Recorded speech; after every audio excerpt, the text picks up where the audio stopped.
This video tutorial considers the anatomy of the right ventricle. This is the aorta, this is the pulmonary trunk, this is the right auricle, and this is where the right atrium has been cut open.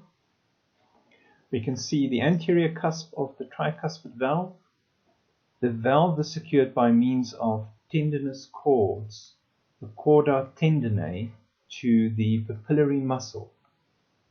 The muscle wall of the ventricle distinctly has these trabeculae or beams, and this is known in Latin as trabeculum carne, carne referring to meaty beams. So it forms an interwoven network of beams or trabeculae that ensures even contraction of the ventricle.